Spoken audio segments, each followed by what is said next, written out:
college basketball. We are back in less than 2 weeks. It feels great. Top 25 came out this week. Gonzaga's sitting at the top. Then you got Baylor, Villanova, Virginia, and Iowa rounding up the top 5. Duke 9, Kentucky 10, and then as you move down, UNC is actually 16th. So, Joe, give me your initial takeaways. What popped for you when looking at these rankings? What actually popped was Texas, and it's really popped for me because, I haven't seen Texas play basketball for since Kevin Durant played there, and that was the last time I actually watched them. And the last time they were really nationally relevant as well. That too, yeah. That's why I stopped. There was a reason. I got back into Texas football after that. Disappointment. But seeing them at what is it, 19? I think they're 20th. Okay, I'm going to say 19. It might not be right, but I'm going to say it. Yeah, they are. You're right. Oh. Yeah. Okay. Well, I'm right. Last season, the head coach was on the hot seat. Shaka, and then went on that big run at the end of the year that would have put him in the tournament potentially. So he definitely saved his job. Yep. Which is good. Don't know really how I feel about that still because it's never good to be on the hot seat once in your career. Yeah. So it's going to be interesting to see. Hopefully they can get, to the top 10. They definitely have some good pieces. They bring in Greg Brown, one of the best power forwards in the country, and then they bring back a lot of experience. Yeah. They're top 3 guards from their backcourt last season, including a great point guard, Matt Coleman. Jericho Sims playing the 5. It's a good team objectively.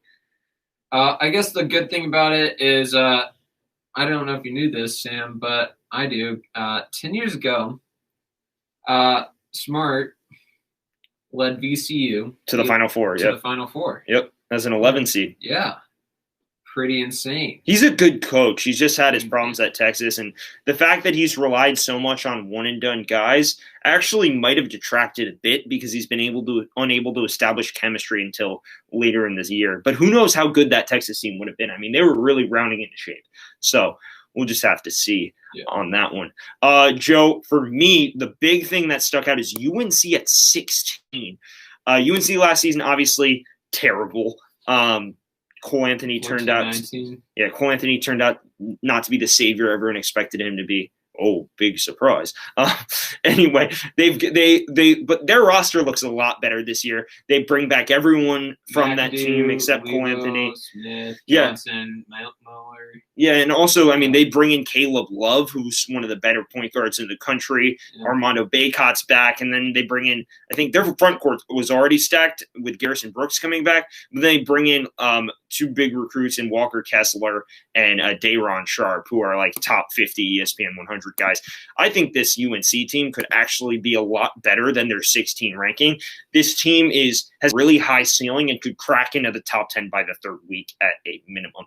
The question, though, is if they can win big games early. I think their schedule actually might not be the most favorable thing early. They play Iowa early in the year on December 8th. Then they have to play Ohio State. They actually have to go to Iowa. It's not the easiest non-conference schedule. And then, of course, the ACC is always a gauntlet. So UNC pops for me being a little lower than I expected them to be. But we'll just have to see if they boom or bust this year.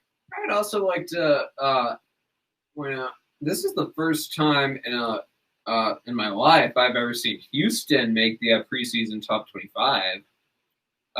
And I bet you the last time they were here was when Akeem Olajuwon was actually playing. Houston's been, with Kelvin Sampson's been on the rise. But, this is probably a higher preseason rank than we've seen them have. 17. Caleb Mills could easily win an AAC Player of the Year from what I've seen. Bring back a lot of their roster. Giroux's back. I think they lost a couple guys in their backcourt, but this Houston team could be very good, and I think they could definitely win the American, especially with, I think, Cincinnati having a drop-off. Joe, when you're looking at the poll, do you see anyone that's really overrated to you and anyone that's really underrated to you? Yeah, I think underrated. Obviously, my guys at Texas, they should be number one. Okay. No, but I think they definitely could be better than like a lot of the teams above them. No, Arizona yeah, I State, hope West so. I Virginia, hope Texas so. Tech. I don't fully know. Again, it's been like 12 years since KD was there. 2007, he was there. Yeah, it's been a while. Yeah, it's been rough being a football fan. Texas now. Yeah, I'm hoping Michigan gets better than 25. Just so I can rub it in a family member's face. But I honestly think they might have, they are also kind of underrepresented at 25. They're usually better than that in the past. They bring back a few guys from last year. I mean, like, who is it? Eli Brooks? I think Eli Brooks is still there. Yeah. It's not a bad Michigan team. Yeah. Like, it is. And then you got transfer Chauncey Brown Jr. from Wake. Yeah, I think is Teskey gone now? I feel Teskey has to be gone now. I thought he was a senior last year. He might be. Yeah, and this Michigan team could be here or there. Do you have anyone really overrated? Do you?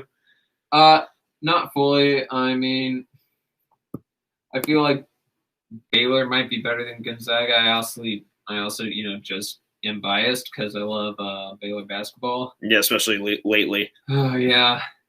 But no, I definitely think it might be switching back and forth during the season. And Villanova definitely could be in the mix, and in between there, Virginia I think is just going to be 4. Yeah. Yeah. I've touched on this. I think UNC is underrated. Actually, kind of pains me to say that, really? But I do think that 16 is a little low for this North Carolina team. Traitor. I'm not even a Duke fan. I just used to be. Yeah, I think UNC's better than 16. Overrated wise, I think. Look, there are questions about Tennessee for me. Really? Yeah, they do bring in 2. Actually, Tennessee could be pretty good. They bring in 2 5-star recruits, but we have to see how they fit in. Vescovi was good last year, but is he ready to be the leader of that team? Then also Fulkerson. I mean, I think Rick Barnes always gets it right, so I'll spare Tennessee. You got someone like from France, right? Yeah, I mean, for me, the big one that I have questions about, probably actually say Creighton. 11th in the country, very good. And this was a Creighton team that people thought in the offseason was going to be amazing, like top 5 team. But then, of course, Tyshawn Alexander leaves. I think they had one more guy leave for transfer for Kentucky. Was it Davion Mintz?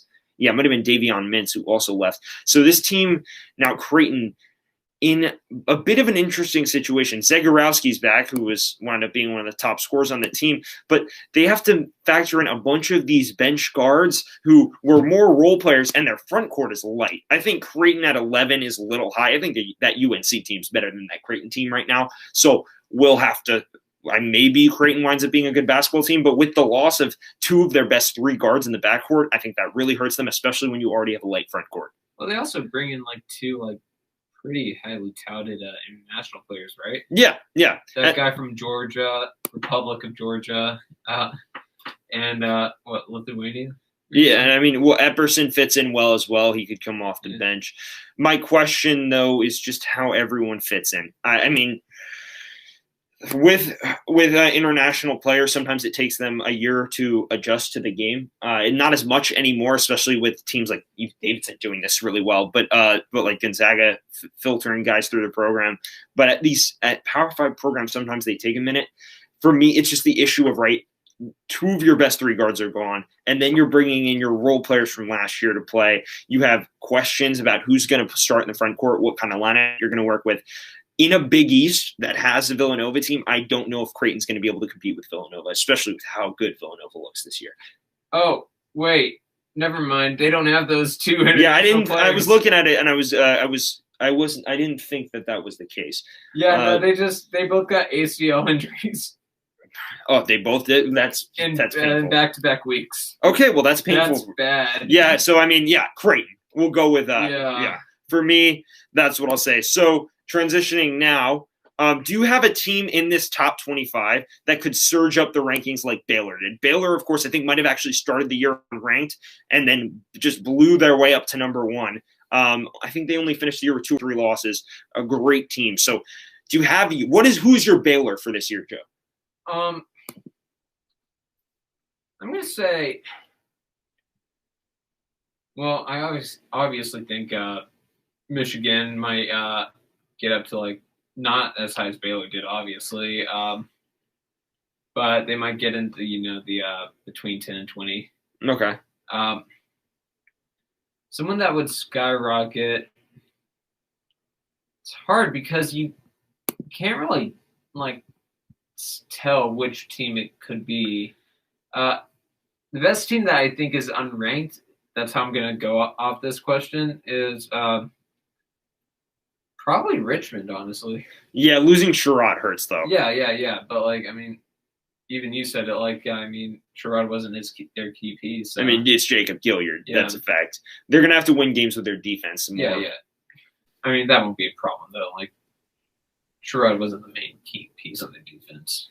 For me, I'm going to go off this question by team ranked low in the top 25 who could really shoot up. Arizona State. You look at this roster, they bring in Josh Christopher, who's a phenomenal scorer.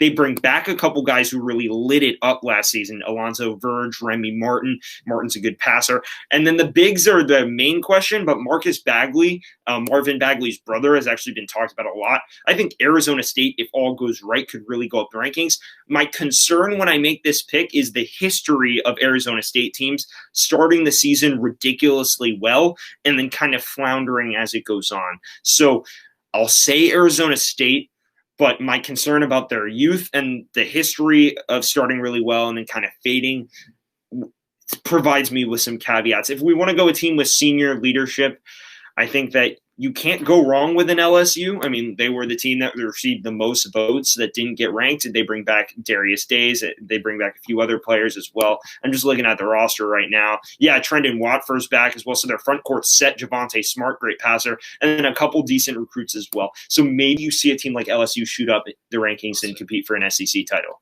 A team that might surprise people could be Rutgers. True, very true. They're going to be a great team. They were kind of robbed of a 29-year drought to the tournament, and they bring everyone back. Yeah, they might not skyrocket in the rankings, but they're definitely going to be a good team this year again. Yeah, actually, Joe, I actually think they might. I don't think they're going to be like the Baylor of last year. I think this Rutgers team is going to be a consistent, though, top 20 team throughout the season. No, yeah, that's what I'm saying. I'm not saying they're going to get into top 10 or anything. Yeah, no, I don't think. Maybe you see them make a brief appearance in the bottom of it, but this is a talented Rutgers team who brings everyone back. A lot of senior leadership. Ron Harper Jr. is back. I think Geo Baker might be. I don't know if Geo Baker's back. He might have left. And then you bring in Omar Ruoy, who's a top 50 recruit at center. That could be a really, really good basketball team. Just some fun facts. Last season was their first winning season in 14 years, first winning league record in 29 years, first 20 victory regular season in 37 years, first top 25 ranking since 1979, and they would have ended a 29-year drought to the NCAA tournament. Yeah, there was no doubt they were making it. They were probably going to be a 6 or 7. Yeah, they were locked in, and that was quite impressive. The Scarlet Knights will rise again. Hopefully this year.